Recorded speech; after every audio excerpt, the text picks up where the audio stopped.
Yo, good day. So for today's video guys, gusto ninyo maghimo tani. So if gusto nyo, so let's go, tara na. 1, 2, 3, go. Yo, what's up guys? So maghimo ta og mango float shake. So let's go, 1, 2, 3, go. So karon guys, kauban na day na ako sa mga ron. So wala man tay trabaho ron. So tabang ko. So ang unang gikuan ni yabo ni mama is ang mangga. Ang himuon din nato is mango float shake. So guys, yapo na to ang gatas, ang ibap ug ang condense. Isa ka 500 liters millimeter or 500 ml na ibap, or pwede po isa ka liter na 1 liter of ibap, and then 500 condense kung gusto nyo, pero ito ay 500 at 1 liter, like 1 liter. Okay.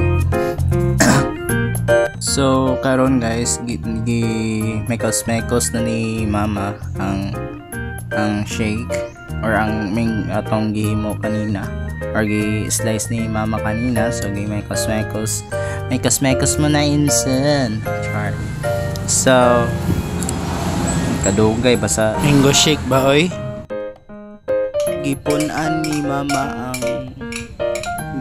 ang condense para mas lami daw, ug gimekos ug balik ang gihimo namo. Dayon SMR muna tayo. Let's go. Diba?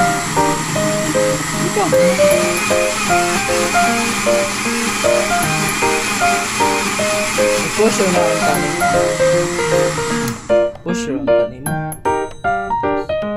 So ito na ang final product.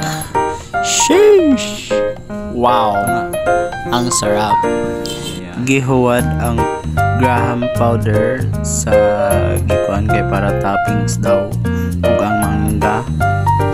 Pero kaning asin kay rag gipuno ni mama. So ako na may puno kayo. Uy, gihuwad na pod ang graham powder sa isa ka baso o gipunan. Dayon paguman gibutangan na pod balik og grahams powder. Dayon paguman kuan na dayon isa ka gimekos then paguman mekos kay gibutangan na pod og isa ka pan layer para toppings na.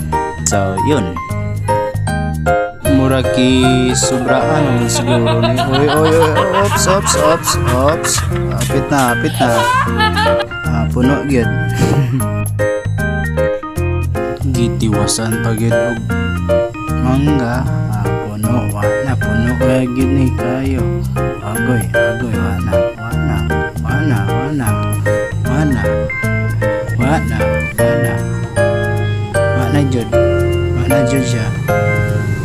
jud siya ilain. So ato na naning ihab-hab. Dayon pagman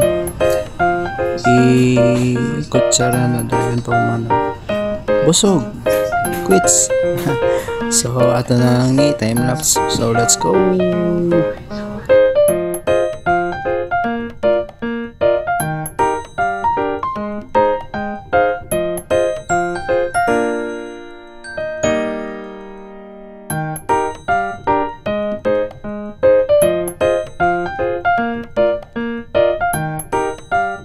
So kung nabot mo diri nga part sa video guys, don't forget to like, subscribe, and follow and share to your friends.